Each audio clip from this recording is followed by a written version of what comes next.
Good morning students. ఈ రోజు మనం చెప్పుకోబోతున్నటువంటి టాపిక్ వచ్చేసి ఏంటంటే ఫార్మ్స్ ఆఫ్ బిజినెస్ ఆర్గనైజేషన్స్. అంటే ఒక విషయం గుర్తుంచుకోండి, మనము ఈ టాపిక్ అనేటువంటిది మనకు రీసెంట్ గా చూడండి డిగ్రీ హానర్స్ అనేటువంటి దీంట్లో మనకు చెప్పేటువంటి సబ్జెక్ట్ ఏంటంటే బిజినెస్ ఆర్గనైజేషన్. బిజినెస్ ఆర్గనైజేషన్ అనేటువంటి ఒక సబ్జెక్ట్ లో మనము ఈ టాపిక్ అనేటువంటిది సెలెక్ట్ చేసుకొని చెప్పడం జరుగుతుందమ్మా. ఫార్మ్స్ ఆఫ్ బిజినెస్ ఆర్గనైజేషన్ అంటే ఏంటంటే బిజినెస్ ఆర్గనైజేషన్ అంటే వ్యాపార వ్యవస్థలు ఏ ఏ రూపాలలో ఉంటాయో వాటి గురించి మనం ఈ టాపిక్ లో తెలుసుకుంటాం. అంటే వ్యాపార వ్యవస్థలు, ఆర్గనైజేషన్ అంటే వ్యవస్థ కదా, మరి వ్యాపార వ్యవస్థలు అనేటువంటివి ఏ రూపాలలో ఎన్ని రూపాలలో ఉన్నాయో వాటి గురించి తెలుసుకుంటాం. కాబట్టి మనము చూడండి, ఈ ఫార్మ్స్ ఆఫ్ బిజినెస్ ఆర్గనైజేషన్ ప్రధానంగా మనకి రెండు రకాలుగా మనము కేటగరైజేషన్ చేసుకోవచ్చు. దీంట్లో ఫస్ట్ కేటగిరీ చూస్తే ప్రైవేట్ అండర్టేకింగ్ ఆర్గనైజేషన్. అంటే ప్రైవేట్ అండర్టేకింగ్ ఆర్గనైజేషన్ అనేటువంటిది మనం సంబంధించినటువంటి ఒక రకమైతే, సెకండ్ కేటగరైజేషన్ చూస్తే పబ్లిక్ అండర్టేకింగ్ ఆర్గనైజేషన్స్. మనకి ఈ చిన్న కేటగరైజేషన్ చూస్తేనే మీకు అర్థమవుతుంది ఏంటి. ప్రైవేట్ అంటే ప్రైవేట్ సంస్థల, ప్రైవేట్ వ్యక్తుల చేతులలో నుండి నడపబడుతున్నటువంటి వ్యవస్థలు, ఇవి ప్రైవేట్ అండర్టేకింగ్ ఆర్గనైజేషన్స్. అలా కాకుండా ప్రభుత్వాలు వాటి నిధులు, వాటి మేనేజ్మెంట్ అండ్ కంట్రోల్లో ఉండేటువంటి ఆర్గనైజేషన్స్ ని మనము పబ్లిక్ అండర్టేకింగ్ ఆర్గనైజేషన్ అంటాం.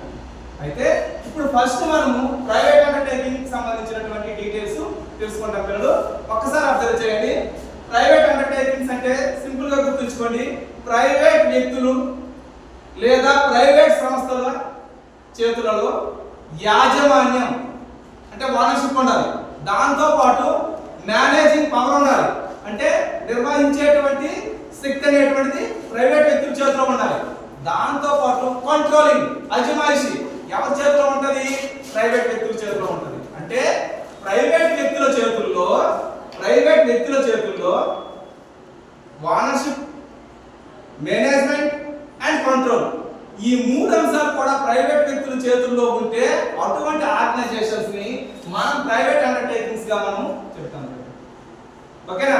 అయితే ఇప్పుడు ఈ ప్రైవేట్ అండర్టేకింగ్స్ ఎన్ని రకాలుగా ఉన్నాయో మళ్ళీ ఒకసారి పరిశీలన చేస్తే ఇక్కడ బోర్డు మీద చూడండి, సోల్ ప్రొప్రైటర్షిప్, పార్ట్నర్షిప్, జాయింట్ హిట్ family business, joint stock company, cooperative societies అనేటువంటి ఈ 5 రకాలుగా మనకి ప్రైవేట్ అండర్టేకింగ్స్ ఉంటాయి. అయితే ఇప్పుడు ఒక్కొక్క దాని గురించి మనం క్లుప్తంగా తెలుసుకుంటే, దీంట్లో మొదటిది సోల్ ప్రొప్రైటర్షిప్. పిల్లలు నీట్గా అర్థం చేసుకోండి, ఇది చాలా ఇంపార్టెంట్, ఎందుకంటే ఇవన్నీ కూడా నెక్స్ట్ వచ్చేటువంటి సబ్ టాపిక్స్ కాబట్టి కొంచెం క్లారిటీగా అర్థం చేసుకోవాలి. సోల్ ప్రొప్రైటర్షిప్ అంటే తెలుగులో సొంత వ్యాపారం. సొంత వ్యాపారం. మరి సొంత వ్యాపారం అంటే అర్థం ఏంటంటే సింపుల్ గుర్తుంచుకోండి పిల్లలు, ఒకే వ్యక్తి ఉంటూ ఆ వ్యక్తి వ్యాపారానికి అవసరమైనటువంటి మూలధనం అంటే పెట్టుబడి, క్యాపిటల్ అంటాం, ఆ క్యాపిటల్ ని సమకూర్చుకొని వ్యాపారంలో ఎన్ని పనులున్నా ఆ పనులన్నీ తనే చేసుకుంటూ, వ్యాపారంలో ఎంత లాభం వచ్చినా ఎంత నష్టం వచ్చినా తనే స్వీకరిస్తూ, నెక్స్ట్ వ్యాపారానికి సంబంధించి ఇక్కడ ఒక చిన్న క్యాప్షన్ గా చెప్పొచ్చు ఏంటంటే సొంత వ్యాపారంలో వాడే రాజు, వాడే సేవకుడు, వాడే యజమాని, వాడే సేవకుడు అనొచ్చు. ఎందుకు? సొంత వ్యాపారంలో ఒకడే ఉంటాడు కదా, ఆ వ్యాపారం అంతా ఎవరిది? వాడిదే. కాబట్టి యజమాని వాడైనప్పుడు వాడే రాజులాగా ఫీల్ అవుతాడు. మరి వ్యాపారంలో పనులన్నీ ఎవరు చేస్తారు? వ్యాపారే చేస్తాడు. మరి వ్యాపారం అతనే చేస్తాడు కాబట్టి అప్పుడు సేవకుడుగా అందరికీ సేవలు అందిస్తాడు. చిన్న ఎగ్జాంపుల్ మీకు తెలిసి మనము ఒక కిరాణా షాప్ అనేటువంటి ఒక ఎగ్జాంపుల్ ఇస్తే, కిరాణా షాపులో డబ్బులు తీసుకునేటప్పుడు నేను యజమాని, నేను రాజులాగా ఉంటాను. అదే ఆ వ్యక్తికి, కస్టమర్కి మనము ప్రోడక్ట్స్ వస్తువులు అమ్ముతాం కదా, అమ్మేటప్పుడు నేను ఒక సేవకుడిలాగా అందిస్తాను. కాబట్టి సొంత వ్యాపారం అనేటువంటిది సింపుల్ గుర్తుంచుకోండి పిల్లలు, దీంట్లో ఒకే వ్యక్తి ఉంటాడు, వ్యాపారానికి అవసరమైనటువంటి పెట్టుబడి తనే సమకూర్చుకుంటాడు, వ్యాపారంలో ఉన్నటువంటి పనులన్నీ తనే చేసుకుంటాడు. దాంతో పాటు వ్యాపారంలో ఏదొచ్చినా అంటే లాభం వచ్చినా నష్టం వచ్చినా తనే స్వీకరిస్తాడు, భరించుకుంటాడు. ఇది సోల్ ప్రొప్రైటర్షిప్ కి సంబంధించినటువంటి చిన్న ఇన్ఫర్మేషన్. అలాగే పార్ట్నర్షిప్ బిజినెస్ చూడండి. పార్ట్నర్షిప్ బిజినెస్ అంటే గుర్తుంచుకోండి పిల్లలు, సొంత వ్యాపారం అనేటువంటి వ్యక్తి తను వ్యాపారం చేసేటప్పుడు తన వ్యాపారం చేసేటప్పుడు లిమిటెడ్ సోర్స్, లిమిటెడ్ మనీ తన దగ్గర, అంటే ఒక వ్యక్తి దగ్గర కొంత మొత్తమే ఉంటుంది, కానీ చాలా ఎక్కువ డబ్బులతో వ్యాపారం చేయాలంటే సొంత వ్యాపారం అనేటువంటిది సెట్ అవ్వదు, అది సూట్ అవ్వదు. అలాంటప్పుడు ఆ వ్యక్తి ఏం చేస్తాడు, కొంతమంది వ్యక్తుల్ని యాడ్ చేసుకుంటాడు. అంటే కొంతమంది వ్యక్తుల్ని కలుపుకుంటూ వ్యాపారం చేస్తే అటువంటి వ్యాపార సంస్థల వ్యవస్థలను మనము పార్ట్నర్షిప్ అంటాం. దీని తెలుగులో భాగస్వామ్యం అంటాం. గుర్తుంచుకోండి, ఇద్దరు లేదా అంతకంటే ఎక్కువ మంది ఒక ఉమ్మడి లక్ష్యం కోసం వ్యాపారం చేస్తే దాన్ని పార్ట్నర్షిప్ అంటారు. ఇద్దరు లేదా అంతకంటే ఎక్కువ మంది ఉండాలి, వాళ్ళందరి కోరిక ఒక లక్ష్యం ఉండాలి. అదే ఉమ్మడి లక్ష్యం కోసం వ్యాపారానికి వాళ్ళందరూ కలవడమే ఇది భాగస్వామ్యం అంటారు. భాగస్వామ్యంలో చూడండి పిల్లలు, భాగస్వామ్యంలో కనీసం ఇద్దరు ఉండాలి, గరిష్టంగా 20 మంది ఉండాలి. ఎంతమంది ఉండాలి పిల్లలు? 20 మంది. అంటే 20 మంది వరకు మనము కలుపుకొని వ్యాపారం చేయొచ్చు భాగస్వామ్యం. మరి భాగస్వామ్యంలో చూడండి ఏం జరుగుతుంది, భాగస్వామ్య వ్యాపారానికి అవసరమైనటువంటి పెట్టుబడిని భాగస్తులే సమకూర్చుకుంటారు. మరి నేను ఎంత తెస్తాను, నువ్వు ఎంత తెస్తాను, నువ్వు ఎంత తెస్తాను. లాజిక్ అర్థమవుతుందా లేదా? అంటే పార్ట్నర్స్ ఎవరైతే ఉంటారో వాళ్ళకే మాట్లాడుకుంటారు, నా వంతుకి నేను ఎంత అమౌంట్ తీసుకొస్తాను, నీ వంతుకి నేను ఎంత అమౌంట్ తీసుకురా అని చెప్పి భాగస్తులు వ్యాపారానికి అవసరమైనటువంటి పెట్టుబడి అంతా కూడా వాళ్ళే సమకూర్చుకుంటారు. అలాగే వ్యాపారంలో ఉండేటువంటి కార్యకలాపాలు ఉంటాయి కదా, పనులు, ఆ కార్యకలాపాలని నువ్వు ఈ పంచే అని చెప్పి వ్యాపారంలో ఉండేటువంటి పనులు కూడా వాళ్ళ స్కిల్స్ ని బట్టి, మరి నువ్వు బాగా మాట్లాడగలవు కదా, నువ్వు పర్చేసింగ్కి వెళ్తారు, వస్తువులు కొనడానికి వెళ్తారు, ఎందుకు నువ్వు వెళ్తే బ్యాగ్ ఆడగలవు, తక్కువ రేటుకి మనకి వస్తువులు కొనగలవు, నువ్వు బాగా మాట్లాడగలవు కదా, నువ్వు అమ్మడానికి వెళ్తా. అంటే ఇక్కడ భాగస్తుల యొక్క టాలెంట్స్ ని బట్టి వాళ్ళ ఫంక్షనింగ్ అనేటువంటి ఉంటుంది. అంటే ఫంక్షనింగ్ అంటే విధులు, అలా పార్ట్నర్షిప్ అంటారు. మరి ఇప్పుడు వ్యాపారంలో డబ్బులు వాళ్ళే పెట్టుకుంటారని చెప్పాను, వ్యాపారంలో ఉన్న పనులు వాళ్ళు సర్దుకొని వాళ్ళ మట్టుకు వాళ్ళే చేసుకుంటారని చెప్పాను. మరి వ్యాపారంలో లాభం నష్టం వస్తుందా? మరి లాభం నష్టం వచ్చినప్పుడు ఏం చేస్తారు, భాగస్తులు అందరూ కూడా నీ వాటకింత అని చెప్పేసి సర్దుకుంటారు. అర్థమవుతుందమ్మా? అంటే పార్ట్నర్షిప్ బిజినెస్ చేస్తే పార్ట్నర్స్ అందరూ కూడా సమానంగా వాళ్ళ ఆలోచనల్ని అక్కడ పంచుకుంటారు. లేదా కొంతమంది ఎక్కువ డబ్బులు పెట్టి ఉంటాడు, కొంతమంది ఎక్కువగా కష్టపడుతూ ఉంటారు, అలా రాసుకుంటారు. భాగస్వామ్య ఒప్పందం, పార్ట్నర్షిప్ డీడ్ అని ఉంటుంది. అందులో ఏం రాసుకుంటారంటే, నేను ఎక్కువ కష్టపడతాను కదా, లేదా నేను ఎక్కువ డబ్బులు పెట్టాను కదా, నాకు ఇంత శాతం నాకు లాభాలు ఇంత శాతం ప్రాఫిట్ ఇస్తేనే నేను ఇక్కడ వర్క్ చేస్తాను, మీతో కలిసి పనిచేస్తాను, లేకపోతే నేను ఇక్కడ ఉండను. అంటే భాగస్వామ్య ఒప్పందం అనేటువంటి దాంట్లో క్లారిటీగా రాసుకుంటారు, ఎవరికి ఎంత లాభం ఇవ్వాలి, ఎవరికి ఎంత పంచాలి అని చెప్పేసి. అది పార్ట్నర్షిప్ అంటారు.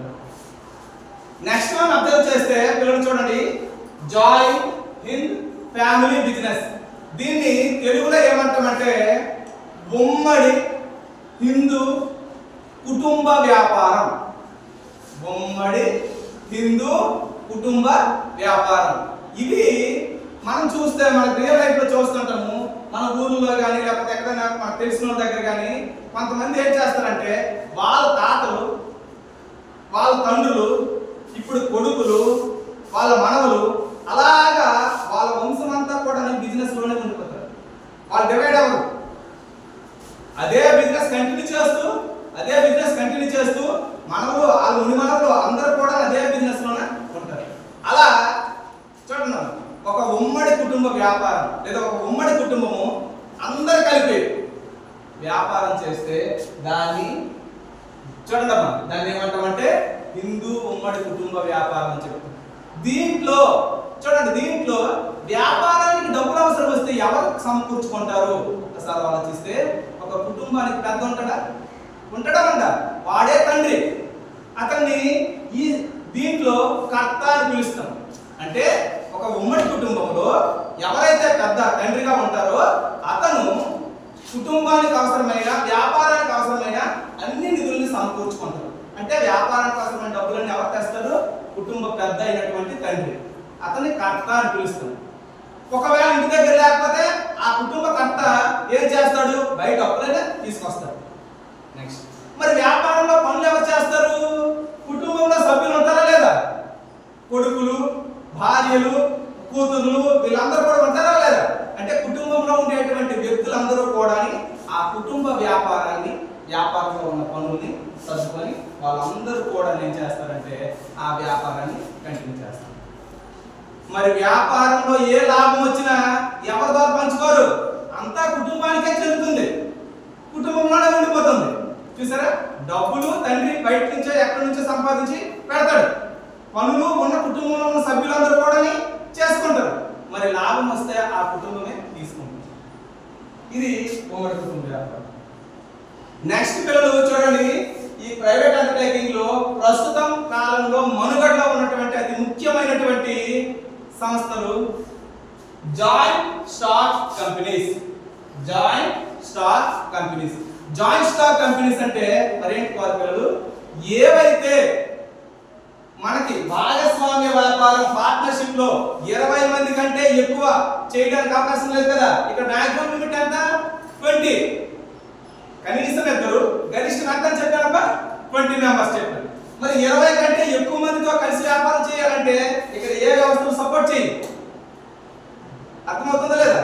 అలాంటప్పుడు ఈ జాయింట్ స్టాక్ కంపెనీ అంటే దేనికి వచ్చిందంటే ఈ వ్యవస్థ భారీ స్థాయిలో, అంటే చాలా ఎక్కువ స్థాయిలో పెట్టుబడి పెట్టి భారీ స్థాయిలో ఉత్పత్తి చేసి వ్యవస్థ స్వరూపం ఏదైనా ఉందంటే అది దాన్ని జాయింట్ స్టాక్ కంపెనీ అంటారు.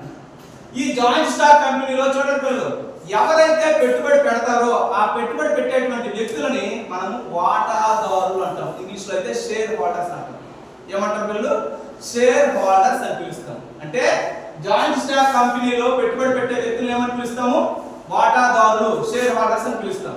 మరి కంపెనీని ఎవరు రన్ చేస్తారు?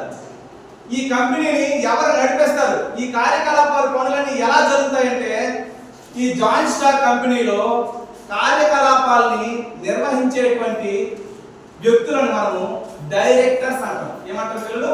డైరెక్టర్స్ అని చెప్తాం. ఈ డైరెక్టర్స్ అనేటువంటి వాళ్ళు, ఓకేనా బా, డైరెక్టర్స్ అనేటువంటి వాళ్ళు ఆ కంపెనీని సాఫీగా నడుపుతారు. అంటే డబ్బులు పెట్టిన వాళ్ళు వాటాదారులు, కంపెనీని నడిపించే వాళ్ళు బోర్డ్ ఆఫ్ డైరెక్టర్స్. ఓకేనా? అసలు ఈ వ్యవస్థ ఎప్పుడు కూడా పదిలంగా ఉంటది. నాశనం అనేటువంటి కాదు. ఇవన్నీ కూడా వాటి లోపాల వల్ల ఈ రోజు మనుగడ కొన్ని కోల్పోవచ్చు. కానీ జాయింట్ స్టాక్ కంపెనీ మనుగడ కోల్పోతుంది. దానికి కారణం ఏంటి తెలుసా? ఒకవేళ కంపెనీలో మనం డబ్బులు పెడితే ఆ డబ్బుల్ని, ఆ షేర్ని మనం నచ్చిన వాళ్ళకి నచ్చిన ధరకు అమ్ముకోవచ్చు. అటువంటి అవకాశం ఇక్కడ ఉంటుంది. కాబట్టి ఈ జాయింట్ స్టాక్ కంపెనీ అనేటువంటిది ఇప్పుడే కాదు, ఇంకొక 50, 60, 100 ఎన్ని సంవత్సరాలైనా ఇది మనుగడలో ఉంటుంది. ఈ సంస్థలన్నీ పూర్తిగా లేకపోవచ్చు, కానీ ఇదైతే ఇంకా కంటిన్యూషన్ మనుగడలో ఉంటుంది. దానికి కారణం ఏంటంటే దీనిలో ఉన్నటువంటి బెస్ట్ థింగ్. నెక్స్ట్ ఇక్కడ ఒక విషయం గమనించండి, చిన్న కంపారిజన్ చెప్తాను. సొంత వ్యాపారంలో ఆ వ్యక్తి చనిపోయినా, పిచ్చివాడైపోయినా, లేదా ఆ వ్యక్తి వ్యాధిగ్రస్తుడైనా వ్యాపారం అనేది రన్ అవుతుంది. ఎందుకు? ఒకడే ఉంటాడు, ఆడిపోతే సరే. భాగస్వామ్యంలో పార్ట్నర్స్ మధ్య గొడవలు వచ్చాయనుకోండి, ఆ సమస్య ఉండదు. ఈ ఉమ్మడి కుటుంబం ఉమ్మడిగా ఉన్న రోజులే వ్యవస్థ. కానీ కంపెనీలో అలా కాదు. డబ్బులు పెట్టిన వారు, దాన్ని నడిపించేవారు ఇంకొకరు. కాబట్టి బోర్డ్ ఆఫ్ డైరెక్టర్లు నడిపించిన వాళ్ళు ఎవరు చనిపోయినా, వాళ్ళ ప్లేస్ ఖాళీ అయినా కొత్త వాళ్ళు వస్తారే తప్ప వ్యవస్థ సంస్థ ఎప్పుడు కూడా క్లోజ్ అవ్వదు. అందుకే కంపెనీ వ్యవస్థ నిరంతరం ఉంటుంది. కాబట్టి ఇది ఎప్పటికైనా కంటిన్యూషన్ ఉంటుంది. నెక్స్ట్ లాస్ట్ వన్ పిల్లలు చూడండి, ఈ పబ్లిక్ అండర్టేకింగ్స్ లో లాస్ట్ వన్ కోఆపరేటివ్ సొసైటీస్. వినండి పిల్లలు, ఈ కోఆపరేటివ్ సొసైటీస్ అనేటువంటివి ఏంటంటే సాధారణంగా ఇవి రావడానికి ప్రధాన కారణం చిన్న ఎగ్జాంపుల్ చెప్తాను.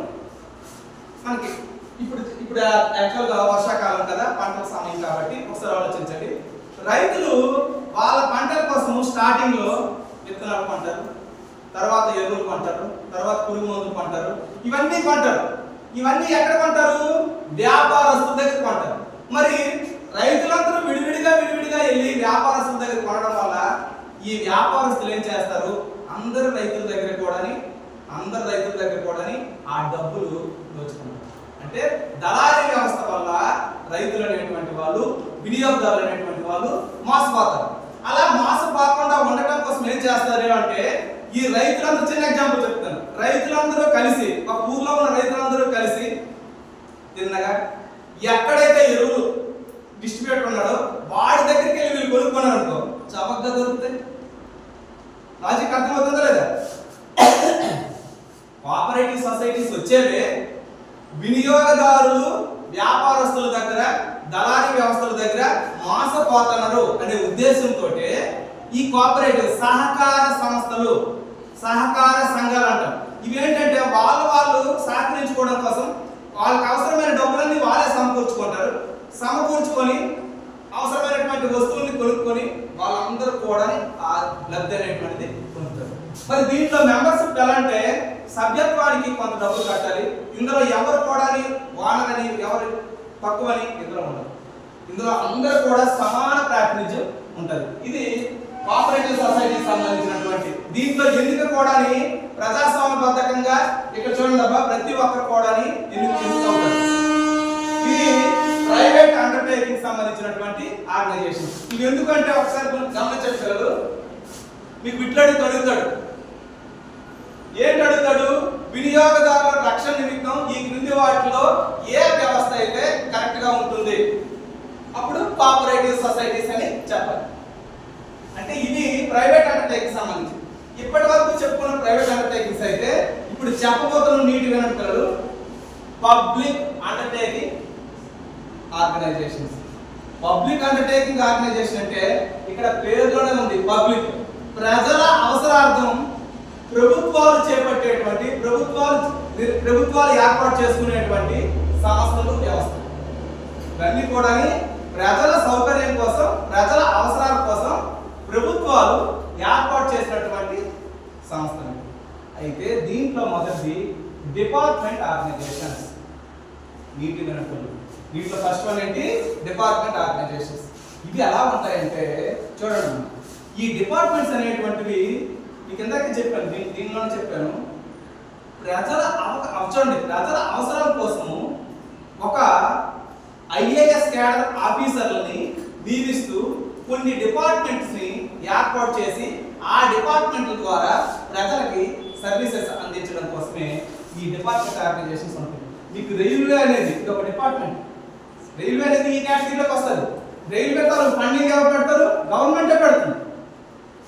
డిపార్ట్మెంట్ కేటగిరీస్కి వచ్చేస్తుంది. అంటే ప్రభుత్వాలు ప్రజలకి హెల్ప్ చేయడం కోసం, ప్రజలకి సర్వీస్ అందజేయడం కోసం, ప్రజలకు సేవలు అందజేయడం కోసము కొంతమంది ఐఏఎస్ అధికారులు క్యాడర్ని కూడా ఏర్పాటు చేసి, అధికారుల స్థాయి హోదాతో వాటిని ఏర్పాటు చేసి వీటిని నడిపిస్తారు. అందుకే వీటిని డిపార్ట్మెంట్ ఆర్గనైజేషన్స్ అని అంటాం. Next one public corporation. వినండి, పబ్లిక్ కార్పొరేషన్స్ అంటే సింపుల్ గా గుర్తుంచుకోండి, మనం నిత్యం చూస్తున్నటువంటి ఆర్టీసీ బస్సులు ఉన్నాయా? ఆర్టీసీ బస్సులు ఉన్నాయా లేవా? ఆర్టీసీ బస్సులు అనేటువంటివి లాస్ట్ లో చూడండి, లాస్ట్ లో ఏపీఎస్ ఆర్టీసీ అని ఉంది కదా, అది ప్రజల సౌకర్యం కోసం ఒక ప్రత్యేకమైనటువంటి చట్టం ద్వారా ఏర్పాటు చేసినటువంటి సంస్థ ఎల్ఐసి, లైఫ్ ఇన్సూరెన్స్ కార్పొరేషన్. అర్థమవుతుందా లేదా? అంటే ప్రజల సౌకర్యం కోసం ఇవన్నీ కూడా ప్రభుత్వాలు పెట్టినటువంటి డబ్బులే, ప్రభుత్వాలు స్థాపించినటువంటి సంస్థలే. ఇక్కడ ఐఏఎస్ క్యాడర్ అధికారులతో ఏర్పాటు చేసి వాళ్ళు మెయింటెనెన్స్ చేసి వాళ్ళు మేనేజ్ చేసేటువంటి వ్యవస్థలు. ఎక్కడ కూడా ఏం జరుగుతుంది అంటే ఒక చట్టం చూడండి, ఒక చట్టం తయారు చేస్తారు. ఆ చట్టం ప్రకారం ఒక కార్పొరేషన్ అనేటువంటి ఏర్పాటు చేస్తారు. ఆ కార్పొరేషన్ ఏంటంటే అక్కడ ఉన్నటువంటి లేదా ఆ అవసరాలతో ఉన్నటువంటి వ్యక్తులకు, ప్రజలకు సేవలు అందిస్తాయి. ఇవి పబ్లిక్ పబ్లిక్ కార్పొరేషన్స్ అంటారు. మనకి ఇక్కడ మన స్టేట్ లెవెల్ తీసుకుంటే ఆర్టీసీ ఒక కార్పొరేషనే. ఆర్టీసీ అనేటువంటి ఒక కార్పొరేషన్. ఇంకా చెప్పాలనుకుంటే మనం ఎల్ఐసి అనే ఎగ్జాంపుల్ ఇచ్చాను. ఎల్ఐసి కూడా ఒక పబ్లిక్ కార్పొరేషనే. ఇవన్నీ కూడా ఏంటంటే ప్రభుత్వ అజమాయిషిలో ఉండేటువంటి సంస్థలు. Next one government companies. పేరులోనే ఉంది. ఇది మన అందరికీ తెలుసు. ఆడు గవర్నమెంట్ జాబ్ కొట్టాడు, ఆడు గవర్నమెంట్ కంపెనీలో పనిచేస్తున్నాడు అని. గవర్నమెంట్ కంపెనీస్ అంటే గుర్తుంచుకోండి పిల్లలు, 51% కంటే ఎక్కువ ఇన్వెస్ట్మెంట్ కేంద్ర ప్రభుత్వం కానీ రాష్ట్ర ప్రభుత్వం కానీ ఇన్వెస్ట్ చేస్తే ఎంత చెప్పాము? 51% కంటే 51% కంటే కేంద్ర ప్రభుత్వం కానీ రాష్ట్ర ప్రభుత్వం కానీ డబ్బులు పెడితే దాన్ని మనము గవర్నమెంట్ కంపెనీస్ అంటాం. దాన్ని ఏమంటాము? గవర్నమెంట్ కంపెనీస్ అని చెప్తాం. అసలు ఈ గవర్నమెంట్ కంపెనీస్ ఎందుకు అంటే ఏంటంటే చిన్న ఎగ్జాంపుల్ చెప్తాను చూడండి పిల్లలు. కొన్ని ప్రభుత్వం చేతిలో ఉండాల్సినటువంటి కొన్ని సంస్థలు ఉంటాయి, కొన్ని వ్యవస్థలు ఉంటాయి. ఉదాహరణకు గవర్నమెంట్ కంపెనీస్ అనేటప్పటికి మీకు మనం ఎగ్జాంపుల్ చెప్పుకోవాలంటే మనకు ఉన్నటువంటి చాలా ఉన్నాయి. చాలా ఇప్పుడు మనకు ఉన్నటువంటి బిహెచ్ఈఎల్ కానీ లేకపోతే నెక్స్ట్ అంటే గవర్నమెంట్ ఫండింగ్ ఇచ్చినటువంటి ప్రతి సంస్థ కూడా గవర్నమెంట్ కంపెనీ ఆధ్వర్యంలోకి వచ్చేస్తుంది. మరి ఈ గవర్నమెంట్ కంపెనీ అనేటువంటిది అనిపించుకోవాలంటే ఖచ్చితంగా కేంద్ర ప్రభుత్వం కానీ రాష్ట్ర ప్రభుత్వం కానీ 51% కంటే పెట్టుబడి ఎక్కువ ఉండాలి. ఓకేనా? Last one joint sector. Joint sector పేరులో ఉంది. Joint public private combination. Logic అర్థమవుతుందా లేదా? అంటే గవర్నమెంట్ కొంత డబ్బులు, ప్రైవేట్ వ్యక్తులు కొంత డబ్బులు కలిపి పెట్టుబడి పెడుతూ ఒక వ్యాపార సంస్థలను వ్యవస్థను నెలకొల్పితే దాన్ని జాయింట్ సెక్టర్ అండర్టేకింగ్స్ అని అంటారు. ఓకేనా? ప్రైవేట్ వ్యక్తులు డబ్బులు పెట్టినప్పటికీ గవర్నమెంట్ వ్యక్తులు డబ్బులు పెట్టినప్పటికీ వాటి యొక్క పూర్తి ఆధిపత్యము గవర్నమెంట్ చేతిలోనే ఉంటుంది. కాబట్టి ఈ కేటగిరీలో రాశారు. లాజిక్ అర్థమవుతుందా?